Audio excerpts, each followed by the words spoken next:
তাৰপিছতে মানুহক দিব পাৰিবি দেই এইটো হয় না বটলটো লাগি আছে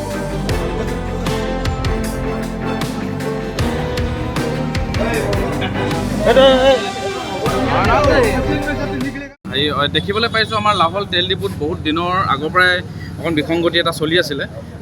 কেতিয়াবা ধৰণৰ আমি যেতিয়া তেল ভৰাবলৈ আহোঁ ইয়াত যিসকল ৰাইজে তেল ভৰাবলৈ আহে তেওঁলোকে পইচাটো প্ৰথমেই বিচাৰে তেল ডিপুত কিন্তু প্ৰথমে পইচাটো কেনেকৈ দিব আপোনাৰ গাড়ীখনত কিমান তেল সোমাব তেলখিনি দিয়াৰ পিছতে আমি গম পাম তাৰপিছতে আমি পে'মেণ্ট কৰিম কিন্তু তেওঁলোকৰ আৰু এটা দেখি পালোঁ ইয়াত ৰেগুলাৰ 24 ঘণ্টা এজন পুলিচ প্ৰশাসনৰ কোনোবা চিকিউৰিটি গাৰ্ড নে কোনোবা চিপাহী ইয়াত আমি সদায় দেখিবলৈ পাওঁ আৰু কিহৰ কাৰণে এই তেল ডিপুবিলাকত মানে পুলিচ প্ৰশাসনৰ এনেকুৱা মানুহ আমি দেখিবলৈ পাইছোঁ সেইটো বস্তু আমি ৰহস্যজনক এটা উমান পাইছোঁ আৰু গতিকে আমিতো আজিলৈকে দেখা নাই যে কোনোবা তেল ডিপুত আমি কোনো পুলিচ বিষয়াখন দি বা পুলিচ থকা অৱস্থাত তেল ভৰাব লাগে বা পইচা দিয়াৰ আগত পইচা পে'মেণ্ট কৰিব লাগে তাৰপিছত তেল দিব তেনেকুৱা ধৰণৰ কথা আৰু আজি শুনিবলৈ পাইছোঁ ইয়াত এজন সাধাৰণ ৰাইজৰ স্কুটিত নে বাইকত এখন তেল ভৰাই হৈছিলে আৰু তাত আমি কৈছে তেওঁলোকে পানী মিক্স হৈছে মিক্স হোৱাৰ কাৰণে স্কুটিখন ষ্টাৰ্ট হোৱা নাই বা তেনেকুৱা ধৰণৰ প্ৰব্লেম এটা শুনিবলৈ পাই আমি সকলোৱে আহি এতিয়া আমি অৱগত হৈছোঁ ইয়াত আৰু এই কথাষাৰ আমি প্ৰশাসনিক বিষয়া আমাৰ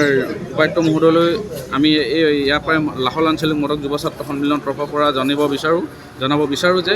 উচিত তদন্তমূলক কৰি এই তেল ডিপুটো সাধাৰণ ৰাইজৰ যাতে মাধমাৰ নপৰে এখন স্কুটি হওক এখন গাড়ী হওক বহুত কষ্টৰে মানুহে কিনে আৰু গতিকে এই কথাখিনি অকণমান চোকা দৃষ্টিৰে চাব বুলি মই আমাৰ উপায়ুক্ত মহোদয় আৰু আমাৰ চাৰ্কল অফিচাৰ সকলোকে মই অৱগত কৰি এই কথাকৈ ধন্যবাদ জনাইছোঁ হয় আচলতে মই ঘৰতে আছিলোঁ ফোন এটা আহিলে যে এনেকৈ লাহোৱাল ডিপুতে তেল কিবা পানী মিক্স তেল ওলাইছে মই আহিলোঁ আহি আমি দেখিছোঁ যে ইয়াত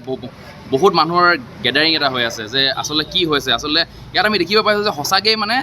তেলৰ এটা বিসংগতি হৈ আছে আচলতে পুলিচ প্ৰশাসন বিষয়া আহিছে তেখেতলোকে ইয়াৰ ওপৰত ষ্টাডি কৰিব কিন্তু তেখেতে যোনজন ব্যক্তি আছিলে সেই ব্যক্তিজন নাই আচলতে ক'ত গ'ল কি কথা নাজানো CCTV চালে তেখেত ওলাব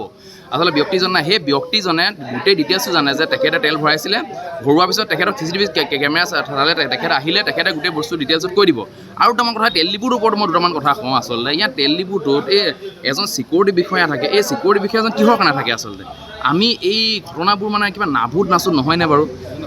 এজন পুলিচ বিষয়া এটা পেট্ৰল ডিপুত কিহৰ কাৰণে থাকিবলগীয়া আছে এই ঘটনাবোৰ আচলতে এই কথাবোৰত কিবা ৰহস্য আচলতে সোমাই আছে নেকি আমি যি ADC আছে তেখেতক আমি জনাব বিচাৰোঁ যে এনেকুৱা ধৰণৰ ঘটনাবোৰ ওপৰত তেখেতলোকে অকণমান চকু দিব লাগে আচলতে নহ'লে কিন্তু এই পানী মিক্স হৈছে আজি কিবা আৰু অকণমান পেট্ৰলৰ লগতো বহুত ইয়াতে মানে বহুত কিবা কিবি কাজিয়া হৈ থাকে আমি জানো মানে আচলতে আমি ওচৰৰে হয় আচলতে আমি প্ৰায় গম পাওঁ যে পেট্ৰল ডিপুত বিভিন্ন ধৰণৰ বিসংগতি হৈ আছে আমি চক্ৰৰ বিষয়ে অনুৰোধ জনাইছোঁ যে পেট্ৰল ডিপুত অকণমান চাই ইয়াৰ ওপৰত উচিত তদন্ত লৈ এই ঘটনাবোৰৰ ওপৰত কিন্তু সঠিক সিদ্ধান্ত এটা দিব লাগে ল'ৰা আহিছিলে বাইকত তেল ভৰাবলৈ আহিছিলে বাইকত তেল ভৰালে তাৰপিছত বটলত 80 টকা তেল ল'লে 80 টকা তেল লোৱাৰ পিছত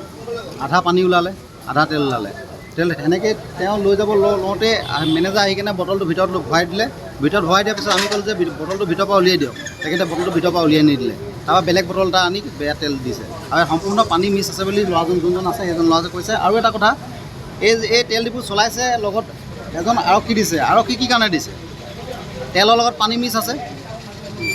আপুনি কাষ্টমাৰ প্ৰব্লেম ৰিপৰ্ট দিব আকৌ পুলিচে আপোনাক দম দিব সেইটো হয় নেকি সেনেকৈ হয় নেকি এটা আৰক্ষী সম্পূৰ্ণ জড়িত আছে বুলি আমাৰ সন্দেহ অনুভৱ হৈছে কি বিচাৰে এতিয়া এইটো সম্পূৰ্ণ বিচাৰ হ'ব লাগে চাব লাগে এই ডিপুটোৰ নাম কি মানে স্থানটো ক'ত লাহোৱাল তেল ডিপু